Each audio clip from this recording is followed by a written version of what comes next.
Shalom, mayong adlaw sa kinatibukan nato nga mga suki dinhi sa Supar Corner, mga kaigsunan, mga kaigalaan. Among ihatod na usab kamo diya sa ika-16 nato nga mga pamalandong. Ug ang ato mga pamalandong karong adlaw kini siya nagsumikad sa punto sa pangutana. Inyo ba nabantayan nga ang kinabuhi karon mubo na kayo ikumpara sa una? Daghan ang mga findings sa mga scientist o sa mga mediko nga kini siya tungod sa mga daghang rason.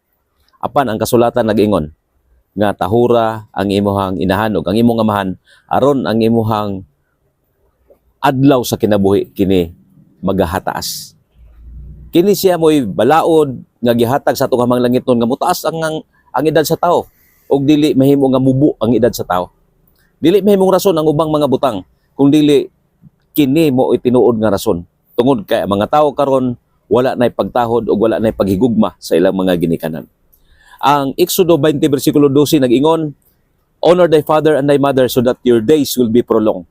Tin-aw o klaro na mga kaigsuunan o mga kaigalaan. Unya daghan ang mga ginikanan nga mao gid ni gitawag nga problema. Mao ni problema karon. Tungod kay daghan usab sa mga kabataan nga di na kabalo mo respeto o mutahod sa ilang mga ginikanan.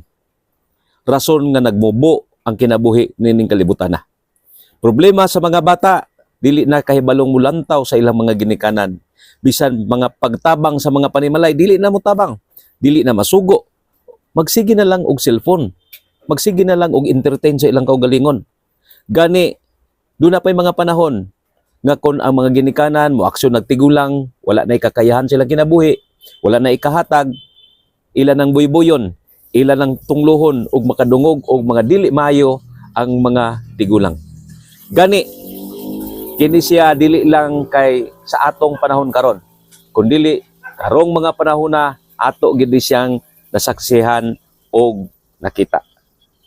Ang gihimo sa itong mga ginikanan sa itong kinabuhi sa gagmay patang bata, grabing pagatiman, grabing pagpadako, gani labi na og magsige sakit-sakit, grabe gyud ihatag gyud ang kinatibukan para gyud nga mo plaster ang bata, mahimo siya nga mo pull ang iyahang gitawag og kinabuhi diha sa pagtagamtam sa pag-provide sa ginikanan.